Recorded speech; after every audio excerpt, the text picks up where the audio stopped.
is your host, Learva. We're taking time for a new Let's Play. We're playing none other than the fantastic A Hat in Time.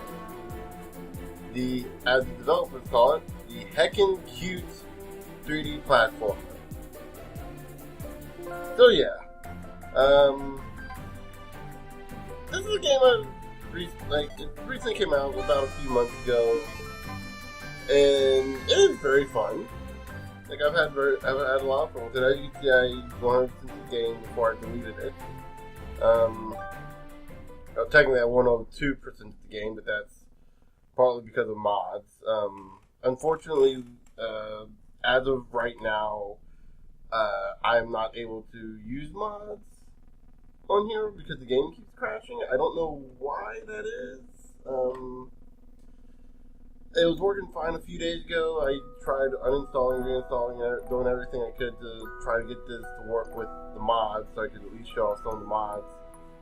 Maybe they'll work towards the end. Towards the end of the game, towards the end of our playthrough, so maybe I can show them off then. There's a few maps that are actually fun to play. Good morning, and welcome to yet another day of space adventure. You are only 5 light years away from your destination, home. The fuel tank is full, and the ship is flying at full speed. Today's to-do list contains waking up, adjusting the engine. I just now realized I forgot to put on, where is it? Here it is. First of all, turn the volume down just a bit. There we go. That's usually about how I have it. And where is in here? Nope. And for the subtitles, I guess technically we don't need the subtitles. But anyway, so here we are on the spaceship, the main hub of the game. And yeah, so basic control is a 3D platformer. I'm using a PS4 controller disguised as an Xbox 360 controller. And there went my email. Like I said, it's disguised as a 360 controller since the B's pop up. That's due to Steam's little controller thing. So yeah. In this case, it'd be circle for B, X for A, square for X, and triangle for Y. I can never remember that. They mix up the X and Y. They do things really weird. Xbox does things really weird compared to what Nintendo does. You're used to being flipped, right? A is B and X is Y. So yeah. But right here immediately we can dive in, and you see a little bit of some issues here. Break the illusion, unfortunately. They do get to see this little thing down there. We can't get to it yet. But yeah. One thing when you go behind stuff, you start kind of doing this little kind of fade away effect. Actually, can best describe as a comic book effect. Everything looks like it's dotted. Very similar to what they did in Mario Odyssey, actually. When you get close to characters, they start to fade away. But yeah, and my controller. Okay, so one thing we're going to have to be dealing with here too is my controller is a little fickle when it comes to connecting. But yeah, so we got the controller moves, X to jump, or A to jump if you're playing Xbox, or if you're playing PlayStation. I've already forgotten which is which, I'm confused now. A/X to jump, you can jump again in the air. Square/X to attack. Triangle. Holding triangle lets you look straight up. Something that you don't get to do with the camera normally. The right analog to control the camera.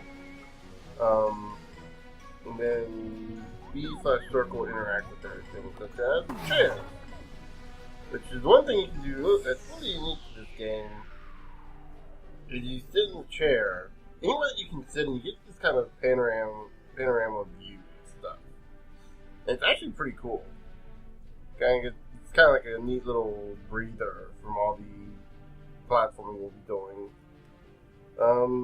But with all that said, go ahead and jump off here. We can also do it over here.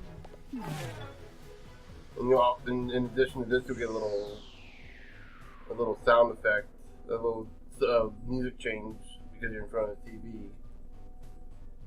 Can't really hear it very well right here.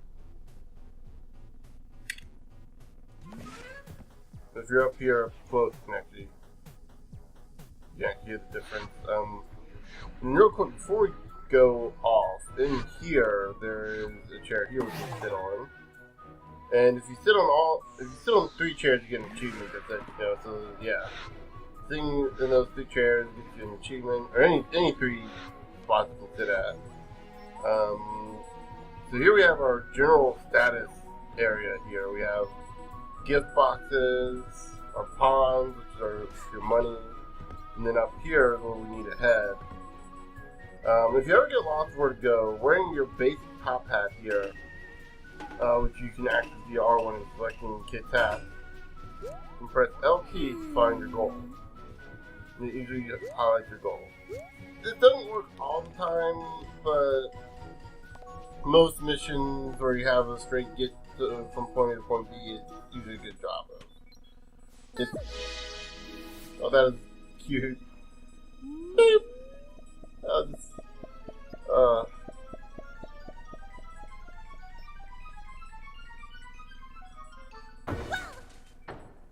doesn't sound good.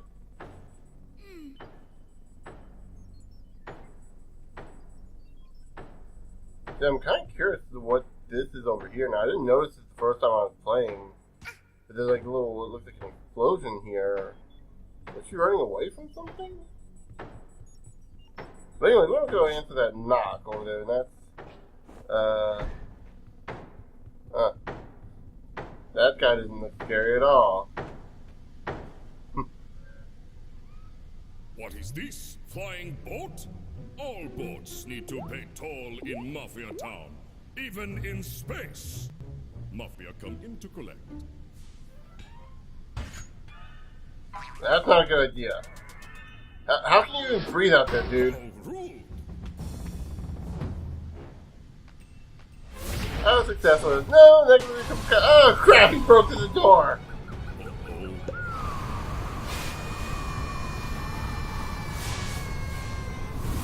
Well, how could things get any worse? Oh no! Our collection of very important timepieces. Our fuel. It's all gone. No! Yeah, so that's why we're collecting timepieces in the game. We can start off Chapter 1 of Mafia Town, Act 1. Welcome to Mafia Town. This is probably my favorite part of the game here, in all honesty. Like, every chapter, every act has their own unique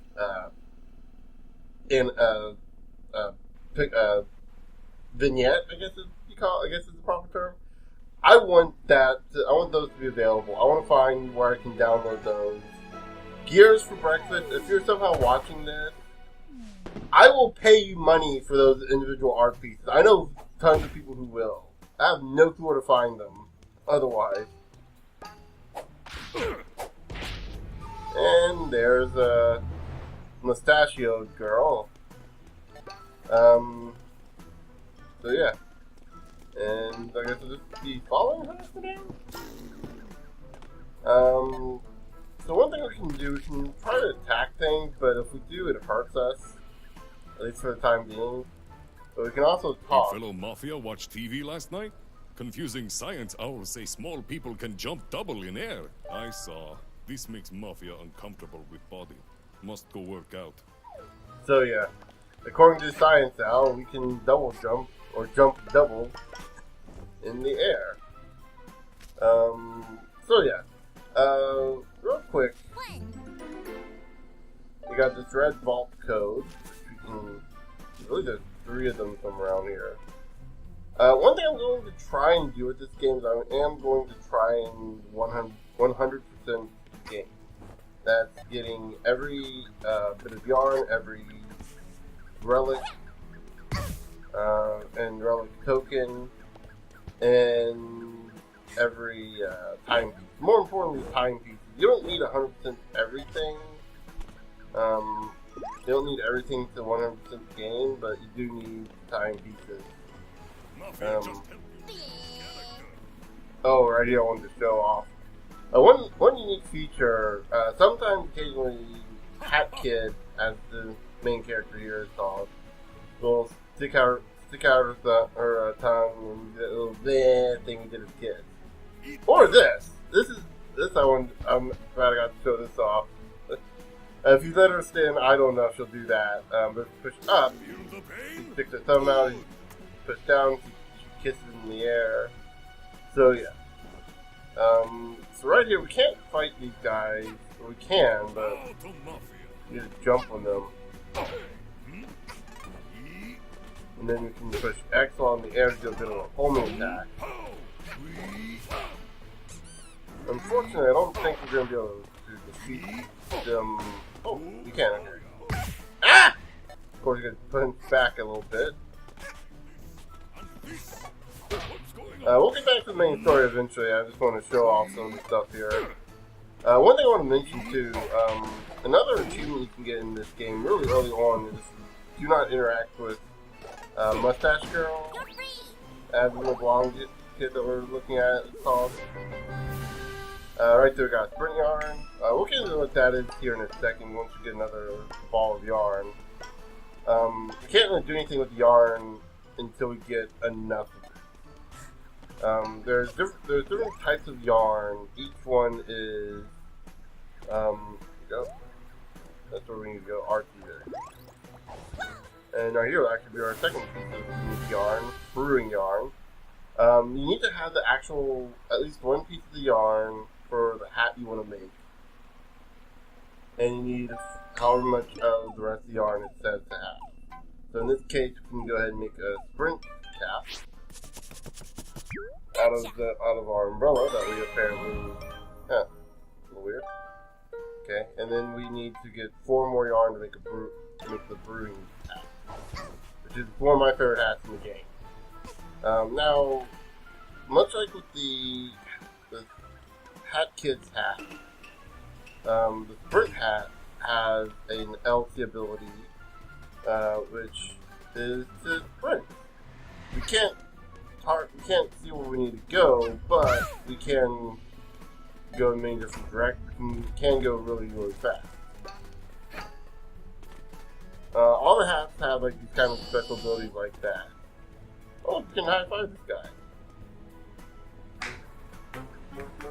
Pancake, make sure it's man. Oh! Ouch. That hurt a little. Yeah, that's a thing that happens.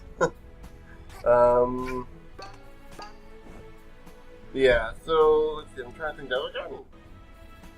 And my control there we go, okay. I wanna go and I mentioned this earlier just to reiterate, my PS4 controller is a little iffy when it comes to staying connected to my computer. So yeah.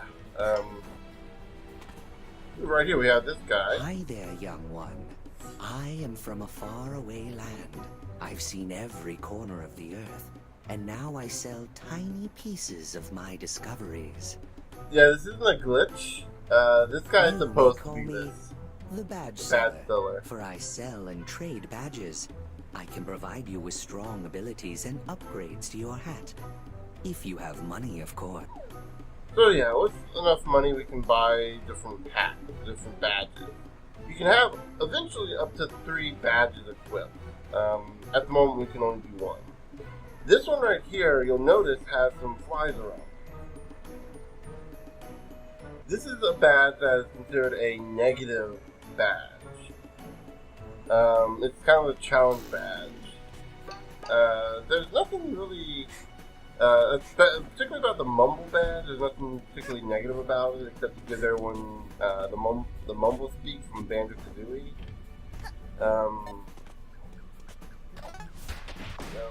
Him.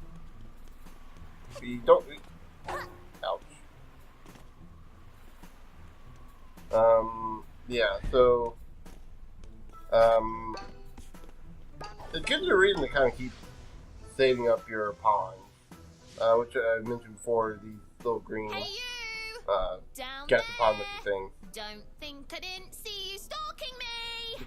Us kids should stick together, not stalk one another. I mean, Mafia Town can be a really dangerous place. So what'd you say? Wanna join my little rebellion? Oh, by the way, did you have anything to do with the junk falling from the sky? Yeah. I love how people make fun of Mario Odyssey for doing Looks the like whole you've emoji got a thing little in front of all the cleaning up to do, character huh? names, like showing their faces. Tell you what! This Come game here, did it and I can first. show you where some of your junk lands. Actually, the only person I know that did the mention the emoji thing was Game Theory. Which I kind of every time I hear emoji, I kind of just get a little depressed thinking about that.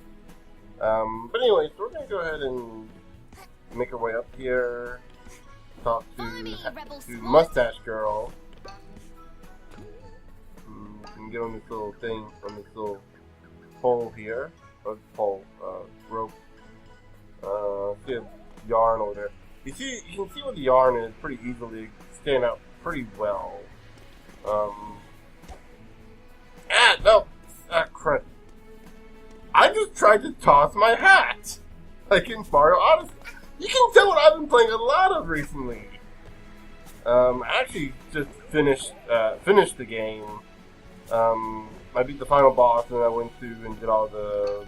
I haven't 100% the game, but I completed the final challenge, which I'll be the first person to fully admit this. Cards on the table. I cheesed 2 portions of it,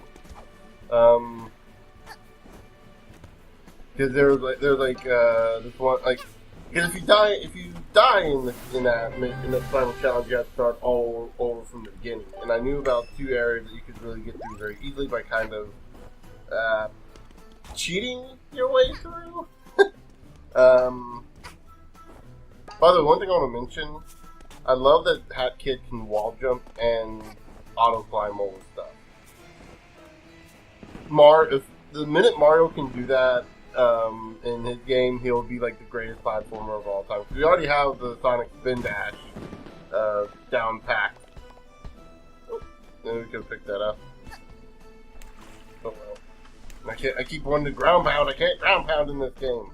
I tell son, you punch people when big and strong. But Mafia knows son never become big and strong. That's so Mafia is broken. That's really sad. No, we can attack him, and I believe, when we attack him, he'll actually become aggressive to us. So, you may notice not every member of the Mafia is evil. Or at least aggressive to us. I mean, it's the Mafia, so, good and evil kind of spectrum from. And one thing you may have saw me do there was air dash. If you hold down R2 or right trigger, you can crouch. When you just while moving, you do a little dash. When you're just in the air, you do an air dash. Now, the interesting thing about this, and also another interesting thing about the game, is this game was originally going to be a fighting game. So there's a lot of terms like being able to cancel out of certain moves and stuff. Stuff that you normally only hear in fighting games. Messed it up real good. But they started having more fun with the platforming aspect of the game, so they started making it a platform mode. So one of the things you can do a lot of is you can like dash, and you can jump out of dash and then dash again. Notice we have some water going up, which is a little weird. Right here, there's little red gachapon things to show your health. I think that's he's gone over almost every. I did not know he moved over there. Well, okay. There's a badge seller, so let's see how many badges. Okay, so we have enough to get. There we go. Welcome, young one. Please make a purchase at my humble stall. So we can go ahead and buy the item magnet, which is going to be worth our time. And yes, you have to go through this every single time. It does go by faster the longer you go. The hover badge, I would recommend you actually get the hover badge first, but because I'm trying to show off as much as I can in a short amount of time, episode 1, I'm trying to show off a little bit of everything so you can get done with and not have to worry about it. Next episode. I want to kind of show off buying the badge. And then right here you have badges, and you can unequip them by selecting the nothing here. Yeah, I think that's the only thing you can do that with here. There might be a few things in here. But anyway, so we'll go ahead and finish up this mission real quick, because we're already about 20 minutes into the episode. Huh? Hey! Oh? I'll take you. Yeah. I want to go ahead and say this right now. Whoever had these voice actresses, she did a great job of making this character as cute as possible. Down with the mafia! She's adorable. Oh my gosh. So now we got the ability to attack because we have something to actually fight with, and we can actually fight other members of the mafia now. Now, right here you see he turns red, which means we have to do just an attack to defeat him. This is the only enemy to my knowledge that does this. Every other enemy in the game is easily defeatable. So I'm not entirely sure why it's just the mafia. But I'm going to hold off. Yeah, no, I'm going to go ahead and get this. We're going to have to come back into Mafia Town anyway. So go ahead and get this. And we got our first timepiece. We got a little bit of everything in this episode so far covered. We got instructions of badges. There's only one thing we haven't got yet, and we won't be able to get that for a little bit at least. There's this little roulette thing that lets us get soundtrack remixes and alternate color schemes that we won't have access to that until a little bit later. But now that we enter our main base, we can go ahead and start fixing stuff up. As you notice, every room has a little panel to enter it that requires a number of timepieces. And right over here we have 4, we have 14, we have 7. And then right up here we have 1. We just go up to them, interact with them, and it unlocks the area, giving us a little telescope. Very reminiscent of Mario Galaxy, actually. You'll hear that a lot. You'll hear a lot of comparisons to Mario games. Main reason I say this is because in Mario Galaxy you had the observatory, and in this one you have the telescope, which kind of makes sense. Then we got Act 2, Act 3. So go ahead and unlock Act 3. And then we'll do Act 2 in the next episode. So in the next episode, we'll be doing our very first boss battle. Until then, I'll see you guys later.